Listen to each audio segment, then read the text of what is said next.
ఒక జిల్లాలో ముగ్గురు ఉపాధి శ్రామికులు చనిపోతే మేమనుకున్నాం ఆ ముగ్గురికి రావాల్సిన కాంపెన్సేషన్ ఇస్తే సరిపోతుంది అనుకున్నాం. కానీ డిప్యూటీ సీఎం గారి ఇన్స్ట్రక్షన్ మేరకు ఆ ముగ్గురికి వచ్చే కాంపెన్సేషన్ 50,000 నుంచి 2 లక్షలు పెంచి దాంతోపాటు ఇన్సూరెన్స్ నుంచి ఇంకొక 2 లక్షలు, అంటే ఫ్యూచర్లో ప్రమాదవశాత్తు ఏ ఉపాధి శ్రామికుడు చనిపోయినా ఇంక నుంచి వాళ్ళకి 50,000 కాదు, ఆ కుటుంబానికి తోడుగా 4 లక్షల రూపాయలు వచ్చే విధంగా చేయటం జరిగింది.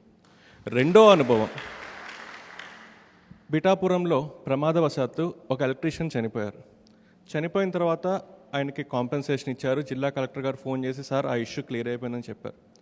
అయిపోయిందని చెప్పిన తర్వాత కూడా సార్ మమ్మల్ని పిలిచి అసలు ఎంతమంది ఎలక్ట్రీషియన్లు ఉన్నారు, నిజంగా ఎలక్ట్రీషియన్ కనుక ఒక ఇన్సులేటెడ్ గ్లో వేసుకుంటే చనిపోయేవాడా, మంచి మంచి ఇన్సులేటెడ్ ఇన్స్ట్రుమెంట్స్ వాడుంటే చనిపోయేవాడా, ఇన్సులేటెడ్ షూ వేసుకుంటే చనిపోయేవాడా అని చెప్పి ఒక సర్వే చేయించి సర్వే ప్రకారం ఉన్న 323 మంది ఎలక్ట్రీషియన్స్ని ఐడెంటిఫై చేసి ఇంకా పిఠాపురంలో ఏ ఎలక్ట్రీషియన్ చనిపోకూడదు అని చెప్పి మీకోసం ఈరోజు ఇన్సులేటెడ్ ఎక్విప్మెంట్ని, ఎలక్ట్రికల్ ఎక్విప్మెంట్ని, ఇన్సులేటెడ్ గ్లౌస్ని, ఇన్సులేటెడ్ షూస్ని, దాంతోపాటు ఇన్ని చేసిన ఇంకా ప్రమాదవశాత్తు ఎవరైనా పొరపాటున చనిపోయినా మీ అందరికీ ఇన్సూరెన్స్ని స్వయంగా ఆయన అరేంజ్ చేయడం జరిగింది.